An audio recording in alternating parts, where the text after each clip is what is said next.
Buenas tardes con todos jóvenes, ¿cómo están? ¿Qué tal? ¿Cómo les va? A ver, ¿se escucha? ¿No se escucha? Sí, buenas tardes. ¿Se ve? ¿Ya salen las diapositivas o todavía? ¿Nada? ¿Todavía? ¿Ya salió? Sí se escucha. ¿Se ven las diapositivas? ¿Está demorando en cargar? Ya está cargando, está cargando, está cargando. Muy bien, ¿qué tal? ¿Cómo están? Buenas tardes. ¿Ya? Sí se escucha. ¿Se ve? ¿Se ve? ¿Se ve? ¿Se ve? ¿Se ve? ¿Se ve? ¿No se ve?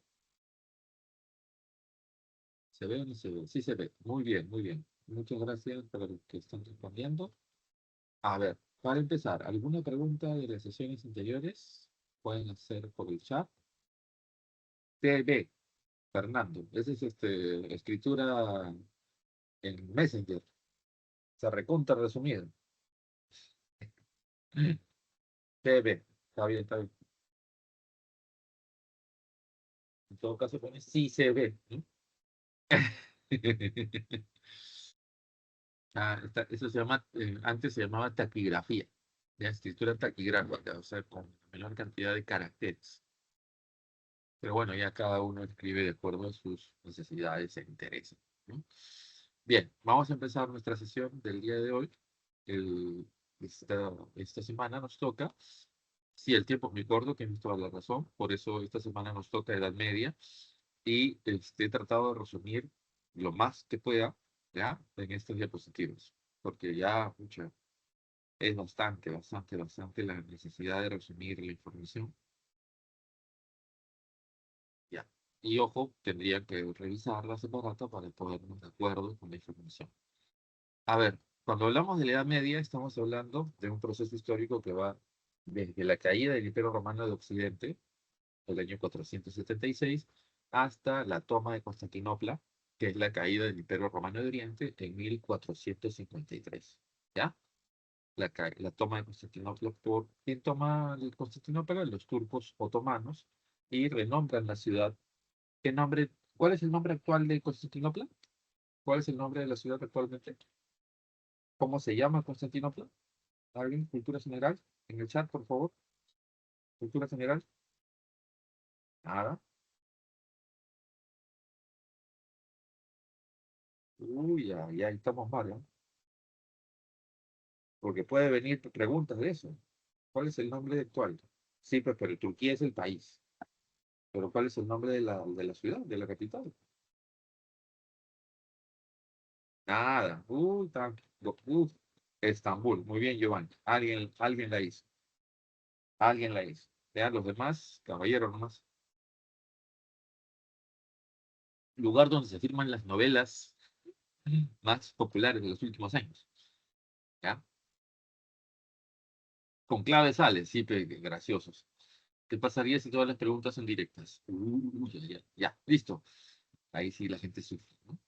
A ver, características de la Edad Media, ¿ya? Y esto lo vamos a encontrar como explicaciones a lo largo de la separata.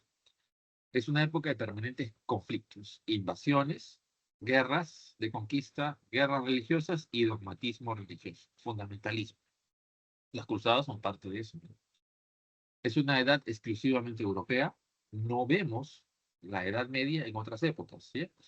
Si se acuerdan, paralelo a la Edad Media de Europa, aquí en América tenemos el esplendor de grandes culturas, pero también la caída, la crisis de otras, ¿sí? Así que estas características son propiamente de este entorno, el entorno del mar Mediterráneo, Europa, Medio Oriente, Norte de África, ¿ya? En esta época se consolida la cultura occidental, ¿ya? O sea, el cristianismo, el modelo de organización europeo, ¿no? Cultura, lenguas romances, ¿está claro? En esta época apreciamos un proceso permanente de expansión política, militar y económica de ¿qué? El cristianismo. Como cultura y sociedad, los pueblos cristianos van conquistando, tomando territorios y expandiéndose. Pero también están a la defensiva de la expansión del Islam, ¿ya? ¿Está claro? es el origen de los sustentos nacionales de los países europeos. Ah, las lenguas romances, pues. Las identidades construidas a partir de las lenguas romances. ¿Ya? Y las lenguas romances, a ver, las lenguas romances se derivan de qué idioma, ¿cuál es el idioma común de las lenguas romances? A ver en el chat, ¿cuál es ese idioma? Un idioma antiguo, el latín, muy bien. Fernando, muy bien, Giovanni, están atentos. Es una época de permanentes cambios de estructuras y poderes. A cada rato hay levantamientos, insurrecciones, guerras, cambian los gobiernos, los reyes pierden poder, los emperadores pierden poder, se desintegran territorios, se invaden. ¿Ya? Por eso no hay fronteras estables, debido a ese clima de guerra. ¿Ya? Y en esa época se construye el imaginario de los estamentos sociales que en Europa Occidental se crean y se mantienen como ley, como orden jurídico, hasta la Ilustración, la Revolución Francesa, la independencia de los Estados Unidos. ¿Ya? La nobleza, el clero y sus privilegios, y el plebe, la plebe o el pueblo, el tercer estado, y sus obligaciones. Al final, ya la revolución pues, francesa, la ilustración, la independencia de Estados Unidos, rompe con esos privilegios de la nobleza y el clero. Y en esta época, ¿quién controla la cultura, la ciencia, la tecnología y la educación? La iglesia. A finales de esta época, ya, en lo que se llama la plena Edad Media y en la baja Edad Media, se desarrolla la economía urbana, hay un resurgimiento económico comercial urbano, y ahí, en esa época de crecimiento, se necesitan profesionales laicos, libres, y surgen las universidades como un modelo educativo que toma el modelo de enseñanza de la iglesia, pero no para formar curas, sino para formar abogados, ingenieros, médicos, administradores, contadores, profesores, que son los que contribuyen con el crecimiento económico de las ciudades, ¿no? De la Edad Media. Por eso, esa etapa final de la Edad Media, siglo XIII, XIV, XV, surgen estas grandes ciudades que tienen estas grandes catedrales, pero también tienen estas grandes universidades, ¿ya? Eso es un elemento común en todas esas ciudades de la Edad Media tardía, ¿no? O baja Edad Media. Ya, esto no, esto es para los alumnos que tienen 3 horas. Ya, lo soltamos a las invasiones bárbaras. Ya, esto es fundamental. Roma entra en crisis, siglo III, ¿se acuerdan? Le llaman la crisis del siglo III, que da origen al Bajo Imperio Romano. Roma está a la defensiva, Roma deja de conquistar, Roma más bien es agredida y invadida por pueblos extraños que al inicio son pacíficos, porque se necesita mano de obra, pero luego estas invasiones se vuelven violentas, ¿ya? A lo largo de toda la historia, los imperios tienen que abrir sus fronteras para que llegue gente, ¿sí? Los gobiernos, los países, los estados abren su frontera para que llegue mano de obra barata, ¿ya? Eso pasa siempre. Pero a veces esta llegada genera conflictos. A veces estos migrantes o invasores se vuelven agresivos y violentos, ¿ya? ¿Qué está pasando en Europa? En Europa necesitaban mano de obra, abrieron la puerta, llegaron los, ¿no? Los musulmanes, los africanos, ¿no? Y ahora esos barrios pues ya no se puede pasar por ahí. ¿Ya? Nosotros que somos latinoamericanos pasamos por ahí y no sentiríamos la discriminación porque nuestras facciones, nuestro color pasa piola pues con los musulmanes. ¿Sí? ¿Está claro? Pero si abrimos la boca y decimos que somos latinos y católicos, será para que nos agarren a pedradas, pues. Hay barrios bravos en Bruselas, en París, en Barcelona. Ya no se puede pasar por ahí. Un cristiano ya no puede pasar por ahí. Y si es chica cristiana, menos. ¿Ya? Porque no solo la van a agarrar a piedras, hasta la pueden violar. ¿No? Eso está pasando ahorita en Europa. Justo en una última número de una revista de política, le han puesto ya no Europa, sino un estudio completo de la migración musulmana y el impacto violento, ¿no? Y la comparan con la caída de Roma, ¿ya? Y le han puesto ya no Europa, sino Eurabia. Eurabia le han puesto así los norteamericanos para fregar a los europeos. Pero en Estados Unidos también se está dando ese fenómeno, saben, ¿no? Que el nuevo alcalde de Nueva York es musulmán, ¿ya? Y el alcalde de Londres, ¿no? El alcalde de Bruselas. Hay un montón de ciudades. Bruselas, la capital de la Unión Europea, el alcalde es musulmán. Y todos los barrios populares están llenos de musulmanes. Entonces y uno de los artículos de esa revista decía que justamente está pasando lo que pasó a los romanos, ¿no? Un gran imperio, un país que necesita mano de obra para seguir creciendo, abre sus fronteras y luego esto genera problemas, ¿no? Y ya se ve en Europa, se ve en Estados Unidos y en varios países de América Latina. Y pone entre ellos, entre paréntesis, pone varios, Chile, Argentina, Perú, Colombia también pone, México, donde el flujo migratorio de los extranjeros está generando problemas en los servicios, en la violencia urbana, delincuencia, tal, tal. Bien bacán ese análisis de la revista. Mejor no digo el nombre porque está prohibido que se digan nombres de revistas comerciales. ¿Ya? ¿Está claro? Listo. Ahora, a partir del siglo IV, llegan las oleadas de invasores violentos. Ya, los hunos, desde la zona, los hunos son de una zona que está en Asia Central, entre Rusia, Siberia, Mongolia. ¿Ya? Étnicamente son tártaro-mongoles y ellos invaden. ¿Por qué? ¿Qué ha pasado? En el siglo IV, siglo V hay una serie de cambios climáticos que afectan bastante esas estepas, desertificándolas. Y estos pueblos que son seminómades comienzan a moverse y los más violentos a invadir y saquear a otros pueblos. Y por eso entre el siglo III, IV y V después de Cristo hay oleadas de invasores hacia China, hacia la India, hacia Mesopotamia y hacia Europa. ¿Ya? Y esa oleada es la de los hunos que llegan hasta Europa y ellos empujan a otras tribus, ostrogodos, visigodos, vándalos, ángulos, sajones, jutos, son empujados hacia Europa. Y algunos de estos también son violentos y comienzan a generarse conflictos y procesos de invasión.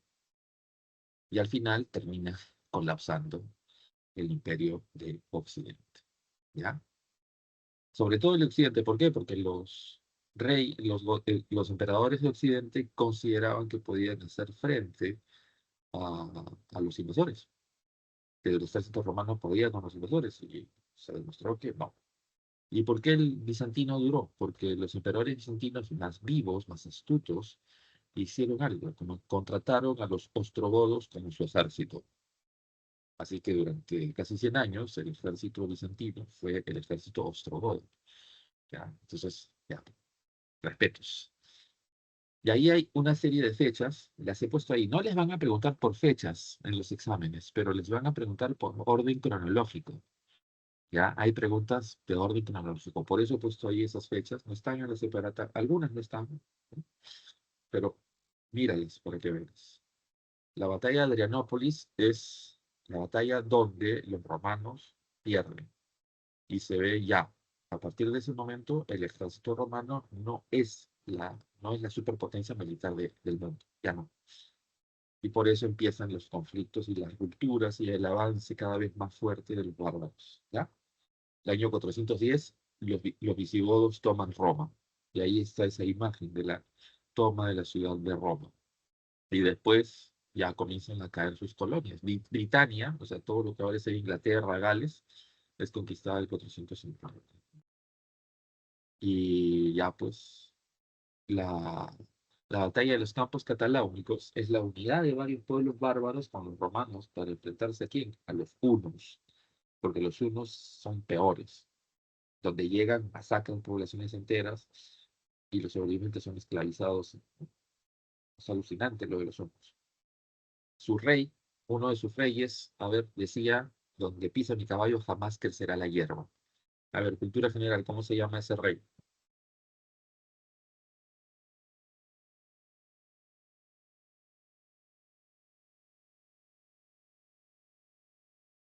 ¿Mm?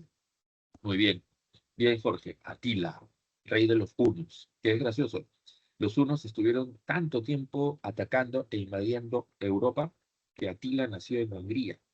Y es alucinante que ahora hay muchos niños húngaros que su nombre es Atila, porque muchos de estos tártaros mongoles se quedaron en esta zona que va desde Hungría hasta Rusia, ¿ya?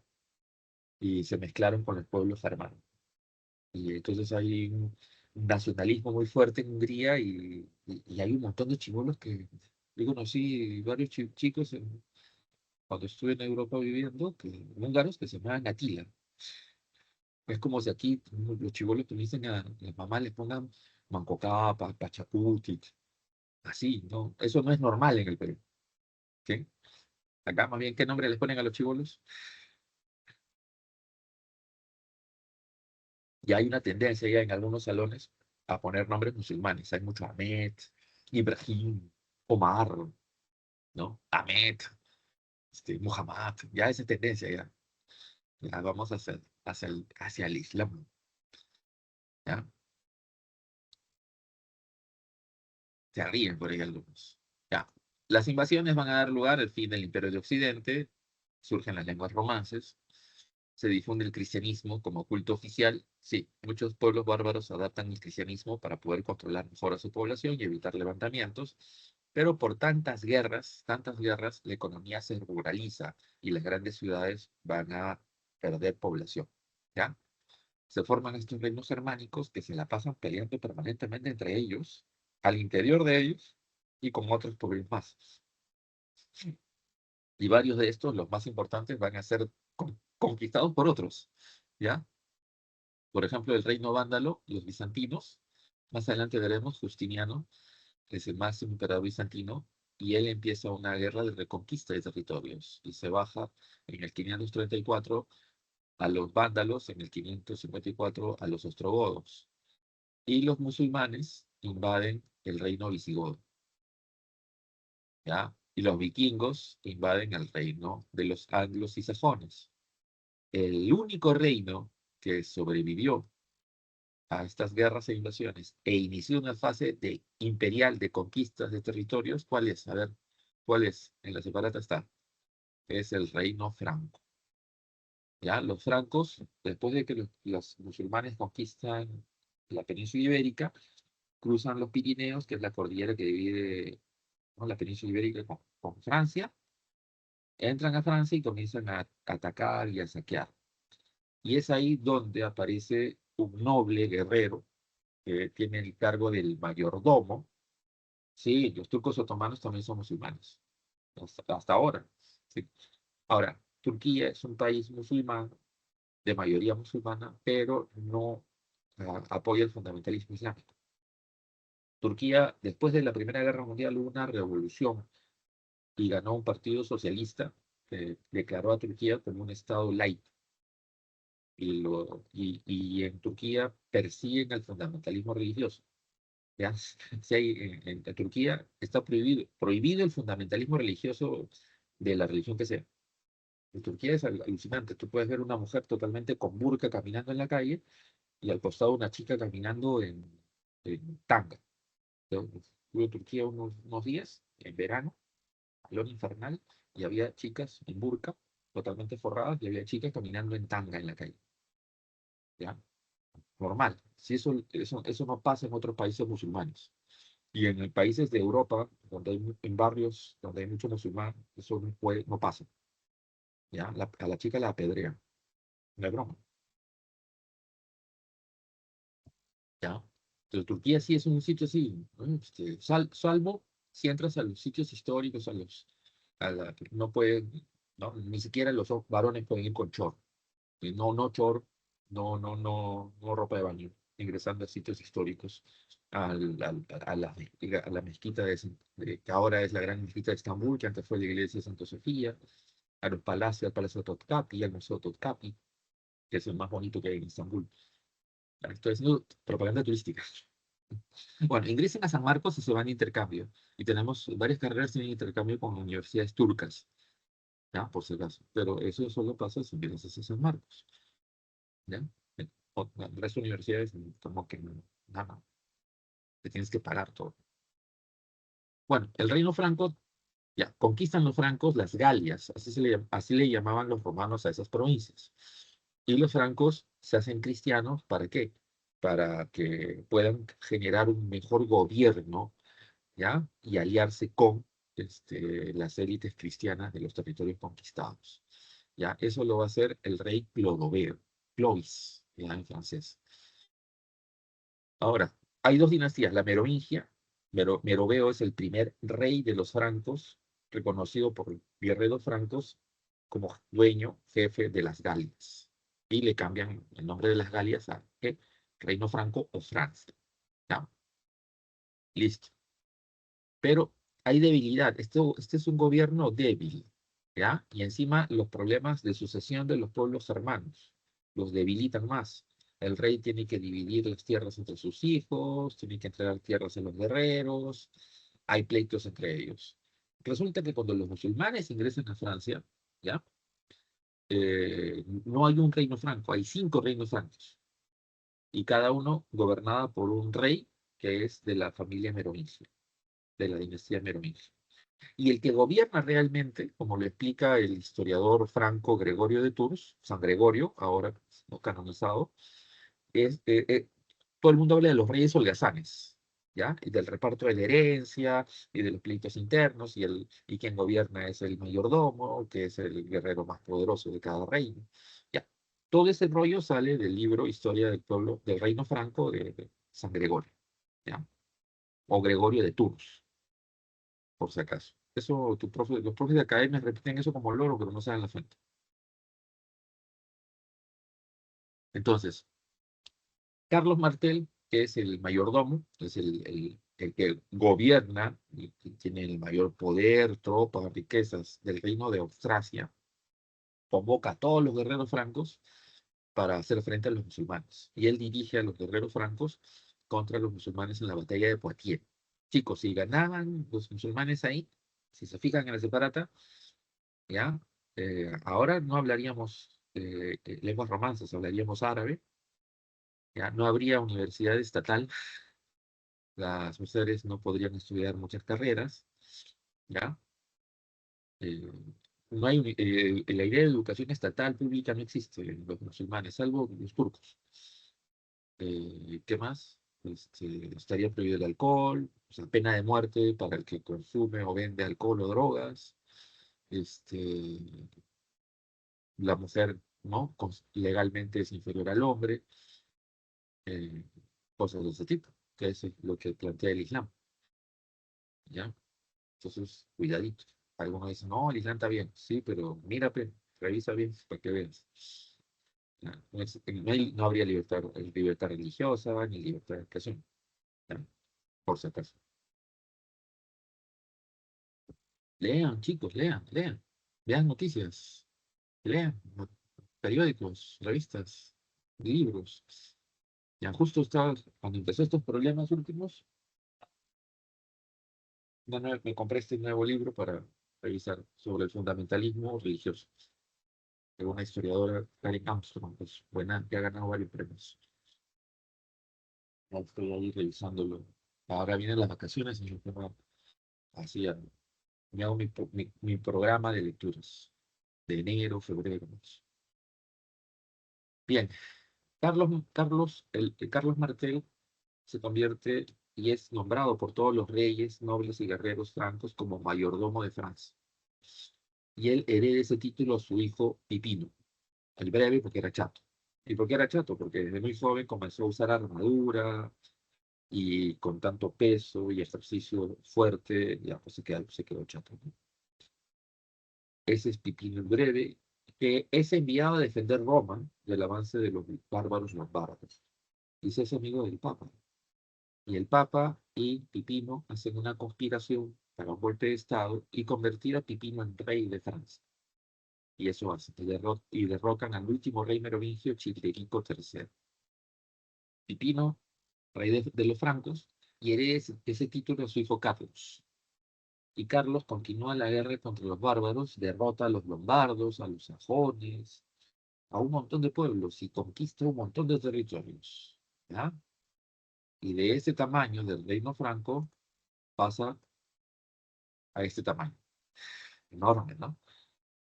Ese es Carlomagno. Magno significa grande en griego. Alejandro Magno, Alejandro el Grande. ¿Ya? Carlomagno, Carlos el Grande. Enorme imperio. ¿Ya? ¿Y qué hace Carlos? El imperio lo divide. Allí a las provincias le pone el término de condado. Las provincias que tienen el mismo idioma, ducado. Y las provincias fronterizas militarizadas se le llama marcas. ¿Ya? Y cada uno de estos funcionarios no es dueño de la tierra, es representante del emperador y ejerce como magistrado de justicia, jefe militar y protector de la población. Y para vigilar eso hay los enviados del Señor, que caen hay dos que siempre están dando vuelta, ¿no? Es una especie de equipo que está dando vuelta con dos jefes, uno que es cura y el otro que es un guerrero. ¿Ya? Los enviados del Señor. Un civil, que es militar, y un cura, ¿ya? Los curas son los ministros, por si acaso. Los curas fueron los asesores y ministros de Carlos Martel, de Pipino el Breve, y de ahí en adelante de todos los gobernantes europeos, ¿ya? Y es uno de los grandes curas, creo que está acá, sí, en esta diapositiva, uno de los grandes sabios, que era cura en esa época. Como le dije al inicio, la iglesia controla la cultura, por eso los grandes sabios de la Edad Media en Europa cristiana son curas, ¿sí? San Gregorio de Tours, este señor inglés, Alcuino de York, San Alcuino, Santo Tomás de Aquino, ¿sí? Abelardo, Anselmo, son santos, ¿sí? Y son los genios, son los científicos, los filósofos, los académicos, los profes más importantes de la Europa cristiana, ¿no? Entonces, Alcuino de York convence, ahí está un cuadro que recrea esa reunión entre Alcuino y Carlos el Grande, donde lo convence para implementar esta reforma educativa, para educar a los nobles en los palacios, a los curas en los monasterios, y en las ciudades se crean en las parroquias de las ciudades, escuelas para los sectores urbanos, ¿no? Eso es un gran salto. ¿Y qué se enseña? Ahí está, el trivium y el quadrivium. Trivium, ciencias, números, y quadrivium. Y el trivium, las letras, ¿no? Letras, trivium, gramática, dialéctica, retórica. ¿Dialéctica qué es, profe? Filosofía, ¿qué? ¿Ya? Retórica, ¿qué cosa es? Hablar, exponer, debatir. Gramática, lo que ahora sería el lenguaje. Lenguaje, ¿ya? Y el cuadrillo ya apenas es malo, ¿no? Geometría, aritmética, astronomía y música. Sí, la música. La música, si a alguien le gusta o sabe algo de música, sabe que la música tiene mucha construcción matemática. ¿Ya?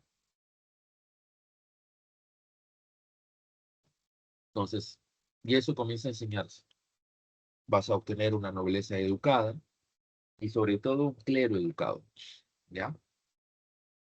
¿Está claro? Ahora, la capital, hacen una capital de cero, que es la ciudad de Aachen, en alemán, en francés, Aquisgrán, ¿ya? Aquisgrán, castellanizado. Y el mismo Carlos, ¿no? Dirigió la construcción y los diseños. De esa época, lo que ha quedado es ¿ya? Esta sala, esta enorme y preciosa sala donde los gobernantes carolingios eran coronados, ¿ya? La capilla palatina se dice. Entonces, el enorme palacio de Carlomagno y ha tenido muchas modificaciones. Y lo que ha quedado igualito es la capilla. Y este es el interior de la capilla de Carlos el Grande o Carlomagno. ¿Ya? Esto ya está, esto ya está, listo. Carlos hereda muy viejito. Carlos es coronado emperador. El Papa lo invita a pasar la Navidad del año 800. Y el regalo del Papa a Carlos es convertirlo en emperador de Occidente. ¿Ya? Y Carlos gobierna hasta el año 814 como emperador y, estando muy viejito y débil, le entrega el mando del gobierno a su hijo Luis. Los curas convencen a Pipino de aplicar una serie de reformas legales para el derecho, que le van a llamar derecho de primogenitura, para evitar los conflictos entre los nobles y los hijos del rey. Se da una ley en la que el hijo primogénito hereda el título y las tierras principales, y los otros hijos heredan títulos menores y tierras más chiquitas, o menos tierras o rangos inferiores. De esa manera se mantiene unificado el territorio y de ahí en adelante se puede hablar más o menos de la idea de un orden, ¿no? De un orden legal y territorial, ¿ya? Y eso, por eso Pipino lo hereda a su hijo mayor, Carlos, y Carlos a su hijo mayor, Luis. El problema es que Luis tiene tres hijos, casi de la misma edad, es decir, en escalerita. Y los tres le exigen a su padre que su padre divida el imperio a la antigua forma. Como Luis no quiere, los hijos se rebelan contra su padre. Y de ahí viene el apodo. Pues, Luis el Piadoso es un apodo que le dan los curas, ya, sus ministros, que eran curas, porque Luis les perdona la vida a sus hijos. A un traidor, ¿qué se le hace? Un traidor se le ejecuta, pero Luis le perdona la vida a sus hijos traidores. Resultado, Luis se muere. ¿Qué hacen sus hijos? Empiezan otra guerra civil, y para tener apoyo hacen algo alucinante. A los nobles les prometen las tierras que administran como feudos. Esa tierra, ese condado, esa marca, ese ducado, ya no solo tú vas a ser el magistrado, el jefe militar, político, judicial, sino vas a ser el dueño. Feudo significa, ¿no? Y el feudo es un modelo de propiedad donde el dueño impone la ley, impone los impuestos, eso es lo que quiere. Y eso es lo que proponen los hijos de Luis, ¿ya? Carlos, Luis y Lothar, o Lotario, para tener apoyo de los nobles guerreros. Al final, nadie gana esa guerra civil y se llega a un acuerdo que es el Tratado de Verdún, dividiendo el imperio. Años después, ¿ya? ¿Qué va a pasar? Apenas se divide el imperio, ¿qué va a pasar? Se debilita, pues, ¿ya? ¿Y quién le va a atacar? Los vikingos, ¿sí? Toda esta zona de acá va a ser atacada por los musulmanes, toda esta zona de acá va a ser atacada por los vikingos, y la parte oriental va a ser atacada por los húngaros o magiares, que son otra oleada de invasores que también dicen que son tártaros mongoles, ¿ya? Los húngaros no son un grupo étnico, los húngaros actuales étnicamente son más tártaros que germanos, ¿ya? Eso es, la historia es así. Entonces Europa se debilita, pues. Los vikingos toman París, atacan París varias veces. Carlos el Calvo tiene que pedir así una colecta de oro, joyas, ¿ya? A los grandes nobles francos, y entrega eso como cupo, ¿ya? Y entregan gente. Sí, los vikingos entregan. Justamente esta serie Vikingos, que ya no sé en qué temporada va. Yo vi la uno, ¿no? La temporada uno, empecé a ver la temporada 2, después ya me aburrí, porque es la misma vaina siempre, ¿ya? Y la temporada uno habla de este primer gran expedicionario que es Ragnar Lodbrok, y que en la temporada uno empiezan los saqueos en Inglaterra, y al final de la temporada uno y comienzo de la 2, los saqueos en Francia, ¿ya? Y los saqueos en Francia se dan porque el imperio carolingio, pues, colapsó. Colapsó, se desintegró, se pelearon entre ellos y los vikingos se aprovecharon. Años después, los pleitos entre los francos continúan, ¿ya? Lotario muere, se divide las tierras entre sus tres hijos, o sea, dividiéndose más, debilitándose más, y años después, Carlos y Luis invaden los territorios de los hijos de Lothar o Lotario, y se forman ya los territorios que ahora conocemos como Francia y Alemania. ¿ya? Pero totalmente debilitado. Los señores feudales asumen el control del territorio, imponen su ley, los reyes se debilitan, ¿ya? El poder centralizado de los monarcas se debilita tanto de que muchos nobles, condes o duques rivalizan con los reyes y emperadores, ¿ya? Ese es el inicio del feudalismo, que más adelante veremos. Imperio bizantino, ¿ya? Imperio romano de Oriente.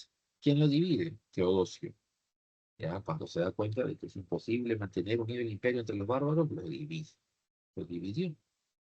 Honorio se queda en Occidente y Arcadio en Oriente. Ya les dije, Arcadio y los posteriores emperadores bizantinos, en lugar de enfrentarse a los bárbaros con sus ejércitos, contratan a los ostrogodos y eso les permitió sobrevivir.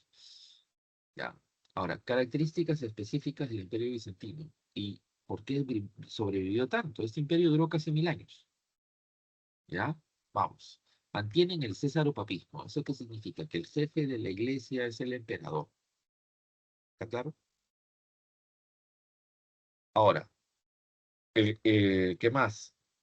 Este es el estado más longevo, o sea, la forma de organización estatal y política más longeva, que duró más tiempo en toda la historia de la humanidad. Longevo no significa más antiguo, sino que duró más. ¿Ya? Longevo, una persona longeva, 90 años, 100 años. Es viejo, sí, pero no necesariamente longevo igual viejo, ese es un error. Longevo es que duró más. Ningún gobierno o país duró tanto. Ya, nada, ninguno. ¿Sí? Porque todos tuvieron cambios. ¿Se acuerdan de Egipto? Hay periodos, ¿no? Cortes, cambio de capitales, cambio de dinastías. ¿Ya? ¿Está claro? Y el Imperio Romano tampoco. Ningún otro. Así que este sí, este duró casi 1000 años. Es el gobierno, el Estado más longevo de la historia de la humanidad. Y fue un freno a la expansión islámica. ¿Ya? Los musulmanes querían invadir Europa, así que cuando invaden primero hasta acá, en la época de Mahoma y sus sucesores directos, hasta la época omeya, invaden todo esto. Y están en permanente guerra con el Imperio Bizantino. ¿Ya? Y para los musulmanes va a ser más fácil invadir el norte de África y España, y en Francia son frenados, que invadir el Imperio Bizantino. ¿Cómo cae el Imperio Bizantino? ¿Ya? Un ingeniero sabio húngaro inventa los cañones pesados, la artillería pesada. Ya hay armas de fuego para el siglo XV, pero estos ingenieros y sabios metalurgistas húngaros crean artillería pesada. Le ofrecen ese proyecto a los bizantinos. Y los bizantinos dicen, no necesitamos pagar tanto por esos cañones, porque aquí nuestra muralla va a aguantar cualquier cosa. ¿Qué hicieron estos sabios húngaros? Le ofrecieron esas armas a los turcos otomanos, a los turcos otomanos. Y ellos sí compraron, pagaron y usaron esos enormes cañones para destruir las murallas de Constantinopla. ¿Ya? Ahora, una característica peculiar, su religión, ¿ya? El jefe de la iglesia griega o bizantina es el patriarca de Constantinopla, pero que está, ¿no?, sometido a la autoridad del emperador. ¿Ya? Y en el año 1054, el obispo de Roma le propone al patriarca de Constantinopla, patriarca es sinónimo de obispo, ¿eh? Le propone, oye, tomamos el control nosotros porque nuestros reyes, nuestros emperadores son débiles, y ante el avance del Islam, mejor gobernamos nosotros. El patriarca de Constantinopla no acepta la propuesta, así que el obispo de Roma, el papa, excomulga al obispo o patriarca de Constantinopla, y el patriarca de Constantinopla excomulga al obispo de Roma. Como resultado, se divide el cristianismo en dos iglesias: la iglesia católica, apostólica, romana, jefe, el papa, y la iglesia griega, también llamada ortodoxa, porque el jefe es el emperador, ¿ya? Así se le dice, iglesia griega o también ortodoxa, ¿ya? ¿Está claro? Ese es el cisma de Oriente, ¿ya? Ahora, a nivel cultural, este imperio presenta un sincretismo, una mezcla entre elementos de la cultura griega, la romana y elementos del Oriente, ¿ya? Y obviamente cristianismo. Y durante toda esa época mantuvo la cultura clásica, ¿ya? Constantinopla tiene senado, ¿ya? El emperador contiene muchas leyes y justamente el gran emperador que tuvieron, que fue Justiniano, ¿ya? ¿Qué hace Justiniano? Además de recuperar territorios y, y con todos los esclavos que captura, obtiene grandes riquezas y con eso le permite reconstruir la muralla de Constantinopla, hacer la iglesia cristiana más grande que se mantuvo durante la Edad Media, que fue la catedral. El término en griego es Hagia Sofía. Traducido al castellano sería Catedral de la Santa Sabiduría. Pero los españoles, no sé, por fregados o torpes, lo tradujeron como Catedral de Santa Sofía. Hay un problema, no existe ninguna santa que se llama Sofía. La traducción sería el término en griego, Hagia Sofía, ¿ya? Se traduciría como Santa Sabiduría o Sagrada Sabiduría, que es una virtud teologal. Los que han hecho, si son católicos, se han hecho confirmación, les hablan de las virtudes teologales. Y la Santa Sabiduría o Sagrada Sabiduría es una virtud teologal, ¿ya? Si hay algún católico, pero casi no hay. No hay, no hay cristianos. Ya hay, creo que hay budistas, chintoístas, confucianos, hinduistas, que hay, ¿no? Zoroastrianos. ¿Por qué no lo corrigieron? Porque los españoles son tercos, uno, dominan la Real Academia de la Lengua y algunos países, por más, o sea, yo he discutido pues, con académicos peruanos y españoles eso, sí les he dicho que estoy en España, y son tercos, pues. Entonces, ya, pues, según la Real Academia de la Lengua, esa iglesia se llama Santa Sofía. Pero les digo, el nombre técnico sería Santa Sabiduría o Sagrada Sabiduría. ¿Ya? Pero bueno, los fregados los españoles que no saben griego, no saben griego, no saben latín, y se palteaban. No saben historia, ya peor todavía. Por eso son. Y aquí, lamentablemente, muchos países aceptamos lo que ellos dicen como si fuera la Biblia, ¿no? Y en San Marcos también, ¿eh? En San Marcos rige la Real Academia de la Lengua española. Mm. Y hay algunos que se creen más españoles que peruanos, en el Perú en general, en medio académico. Y algunos ni siquiera han estudiado en España, ¿eh? Yo sí he estudiado en España. Esto casi 5 años viviendo en España. Y nunca se me pegó el dejo, el ceseo, ni bien. Pero bueno, así es. Se llama alienación, ¿sí? Traumas complejos de identidad. Bien, chicos. Justiniano, el emperador bizantino, para gobernar su imperio, ordena la recopilación de todas las leyes del Imperio Romano. Y de ahí sale el Corpus Juris Civilis, en latín. Traducido al castellano, el Código de Derecho Civil o Derecho Romano. Si alguien ingresa a San Marcos a estudiar Derecho, va a llevar 2 cursos de latín para poder leer el Código de Derecho Romano en latín y poder interpretar la ley en latín. ¿Ah? Obligatorio. ¿Está claro? Ese es Justiniano, el máximo emperador bizantino.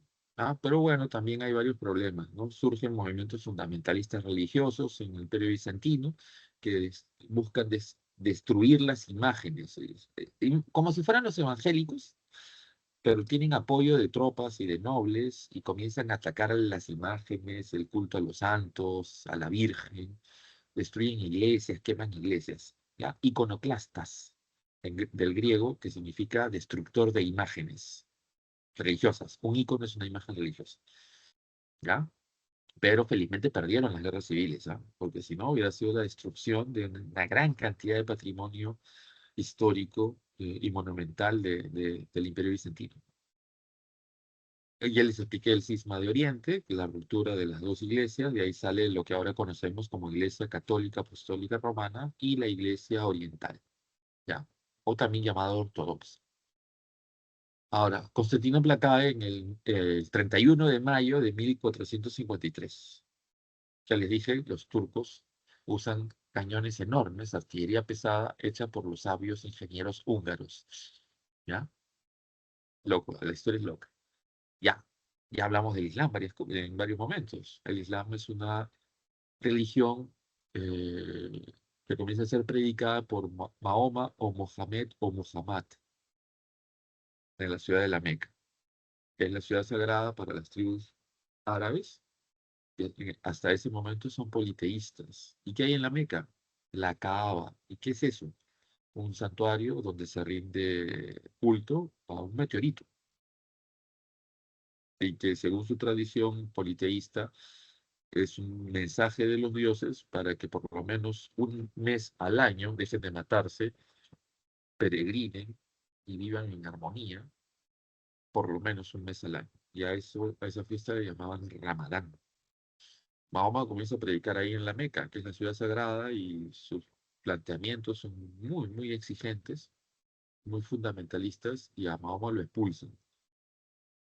Y esa expulsión se convierte en el día cero del calendario musulmán y en el inicio de la Guerra Santa, porque Mahoma es expulsado a la ciudad, a la Medina de Yatrib, o sea, a la plaza, vive en la calle, los expulsan y terminan, él y sus seguidores ocupan la plaza, o sea, la Medina, la plaza de la ciudad de Yatrib.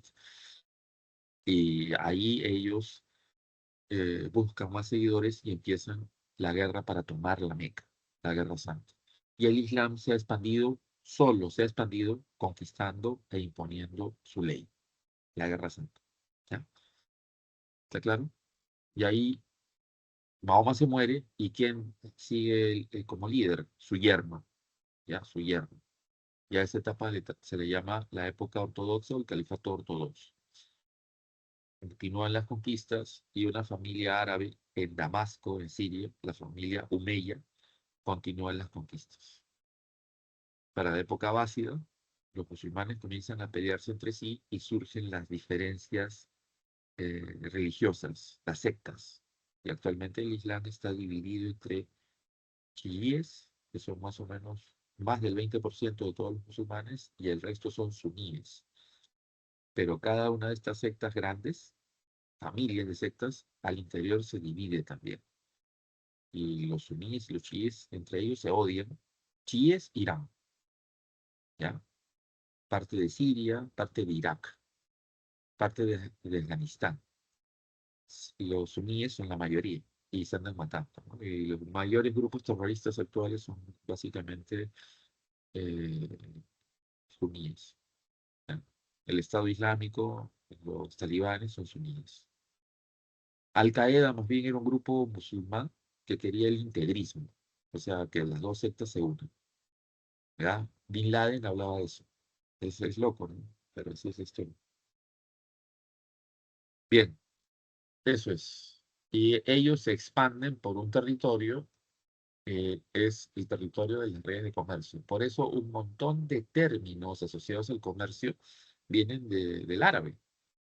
La palabra cheque, dinero, viene de dinar. Dinar es la moneda de los árabes de esta época. Cheque, dinar, alcabala, arancel, aduana, almojarifazlo. ¿Está claro? Ahorro. Todos esos son términos árabes. ¿Está claro? ¿Y por qué? Porque ellos comienzan a controlar las rutas comerciales y desde España hasta Filipinas controlan la gran red comercial, la ruta le llaman la ruta de las especies, la ruta que es marítima y la ruta terrestre, la ruta de la seda. Ya. Ahora, los mayores científicos y académicos de la Edad Media son musulmanes. El más importante filósofo de la Edad Media es Averroes. y el más importante científico de la Edad Media es Avicena. Ellos siguen con la cultura clásica. Ellos siguen usando a Aristóteles, a Platón, a Pitágoras, a Tales, a Eratóstenes, a Tucídides, a Heródoto, a Xenofonte, como si nada. Siguen usando eso. Por eso su arquitectura vas a ver ahí en la mezquita de la Cúpula de la Roca en Jerusalén, vas a ver las columnas griegas, ¿sí? Las cúpulas romanas.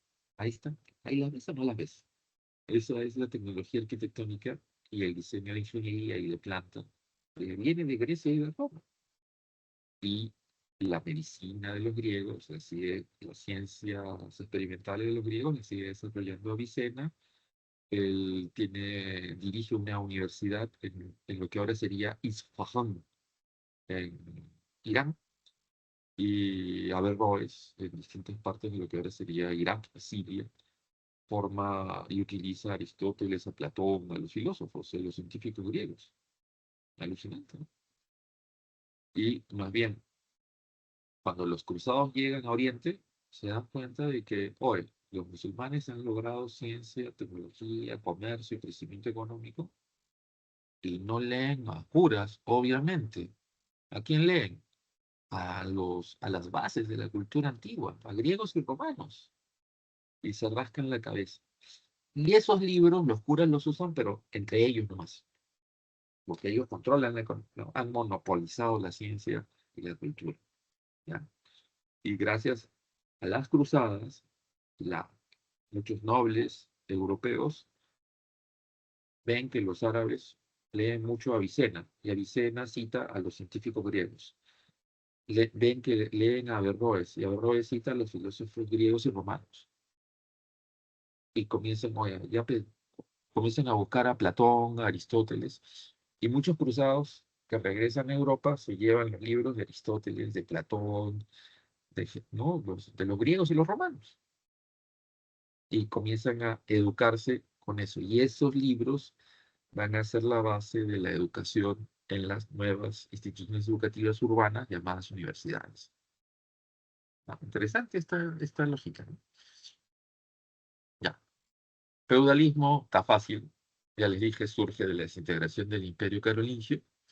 Los señores de la guerra, los señores feudales, los nobles, asumen el control del Estado con el apoyo de la Iglesia. ¿Ya? Y piña, ¿quiénes son los que están sometidos? La población. Si el pueblo tiene riquezas, pues hace alianzas, ¿sí? Paga impuestos y es defendido por los nobles. Si el pueblo no tiene recursos, si el pueblo es pobre, piña, te entregará su tierra y entregará su libertad y se vuelven siervos de un señor de la guerra. Y como hay permanente guerra, entre los nobles hacen sistemas de alianzas llamadas vasallaje. ¿Ya? He explicado todo en la separata. El vasallaje es un sistema de alianzas entre un gran señor y señores de menor rango y poder. Y la servidumbre es el sometimiento de campesinos entregando su libertad y su propiedad a cambio de no ser asesinados o esclavizados. Porque ¿qué hacían los vikingos? O pagaban los impuestos, los cupos, igual los musulmanes, igual los húngaros, o pagas el cupo o ¿no? Me llevo la población. O me pagas oro o me pagas gente. Y esa gente la terminaban esclavizando. ¿Ya? Así era la Edad Media, chicos. Listo. Voy a adelantarme, pues, ¿no? Y paralelamente a las cruzadas, ya se da el renacimiento urbano. Y eso tiene que ver mucho con el crecimiento económico en una época del óptimo climático medieval. Del año 1000 al 1300, buena producción, buen clima, crecimiento sostenido, ¿ya? Y encima, crecimiento demográfico que permite que haya crecimiento en las ciudades, una gran cantidad de mano de obra, una gran cantidad de consumidores, y encima las guerras al oriente, las cruzadas, que al final la única cruzada exitosa es la primera, ¿ya? Pero la tercera, la- las grandes batallas entre los cristianos y musulmanes generaron el famoso Pacto de Siria, firmado entre Ricardo I, rey de Inglaterra, y Saladino el Grande, el sultán del Cairo. Y con eso, el Pacto de Siria o Tratado de Siria se restablecen las redes comerciales, porque las cruzadas se producen porque los musulmanes, los turcos seleucidas en ese momento imponen impuestos muy altos al comercio y a la peregrinación a Tierra Santa, ¿ya? Por eso se produce. Y eso está explicado en la separata. Ya, y ese renacimiento urbano comercial genera redes, ¿no? Rutas, alianzas, ligas de comercio. En el norte la Liga Hanseática, en el sur le llaman Liga Italiana, ¿ya? Ahí está. Y las cruzadas misteriosamente van hacia Oriente para recuperar el control y el acceso a la ruta de la seda y a la ruta de las especies ¿no? Para unificar Europa con Asia a nivel comercial. Y esto está explicado en las cruzadas y mejor ya no hablo más y me voy a las claves. Ahora, todo tiene su final. Alrededor del año 1300, el clima cambia y se produce este fenómeno que se le llama pequeñidad glacial en todo el planeta. Y esto genera problemas graves, como la escasez de alimentos y la propagación de enfermedades epidémicas. Y la gran enfermedad epidémica es la peste bubónica llamada peste negra.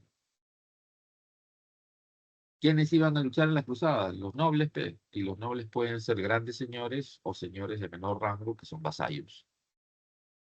Tú no vas a ver pues, siervos peleándote. El siervo va como sirviente de los señores. ¿Ya? O sea, todos los cruzados son nobles en distintos rangos.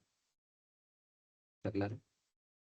Y algunos hombres libres de las ciudades que tienen recursos para pagarse sus armas. ¿Ya? ¿Está claro? Entonces, en el año 1300 empieza esa caída de la temperatura, escasez de productos, hambrunas, peste negra. La peste negra empieza en China y llega a Europa en un proceso así como caminando de China hasta Europa. Y en esos 3 años la epidemia se expande desde China hasta África y Europa y mata más o menos un tercio de toda la población de esos continentes. ¿Ya? Listo, las claves están ahí. Ya no continúo porque hay gente que se queja. No, el profesor se demora, nos toma minutos y no, ya tengo que almorzar porque si no me dé una batida. Hay gente engreidaza la gente. Ya, ¿ya copiaron? ¿Por qué la pregunta 4 es la B? Bueno, a ver, vamos a ver, Giovanni, tu duda. Pregunta 4 trata de que, a ver, ahorita la ubico en mi compu. La pregunta 4 es una pregunta de selección de alternativas. ¿Por qué es la B? ¿Ya? Aquí te está preguntando sobre ese proceso de la Edad Media llamado feudalismo. ¿Ya? Y la respuesta es la B. ¿Por qué? A ver, la economía se dirigió al sector urbano, volviéndose agrícola y restringiendo las actividades comerciales impulsadas desde las ciudades. Ujú. ¿Pasó eso? No. Ya. La sociedad de este tiempo se tornó estamental, grupos cerrados diferenciados principalmente por la riqueza, no solo por la riqueza, sino por el origen, estamentos, los orígenes y la ley. ¿Ya? Pero sí, se producen las segundas invasiones que llevan a los vikingos, a los magiares y a otros pueblos a conquistar, saquear y generan clima de inseguridad. ¿Sí? Que obligan a la población a buscar protección. Los pobres entregan tierra y libertad, se vuelven siervos. Los nobles de menor rango se vuelven vasallos de nobles de mayor rango. Y 4, la ausencia de poder centralizado. Esa es una característica. Los reyes están ahí de adorno. Muchos reyes tienen menos poder que los grandes duques. El rey de Francia tiene menos riqueza, menos soldados, menos vasallos que el duque de Aquitania o el duque de Borgoña. ¿ya? En Francia. ¿Ya? Entonces, la ausencia de un poder centralizado otorgó un mayor protagonismo ¿a quién? A los poderes locales, tras la caída del Imperio Carolingio. ¿Quiénes son poderes locales? Los nobles y el clero. Por eso, la 4 es la B. ¿Ya? ¿Está claro? Ubiquen el contexto. Está preguntando sobre ese, ¿no? ese momento del feudalismo. Listo, ahora sí ya me voy. Muchas gracias por su atención, que les vaya muy bien y que disfruten lo que queda del sábado. Dentro de un rato, la final de la Libertadores. Cuídense mucho, que les vaya bien.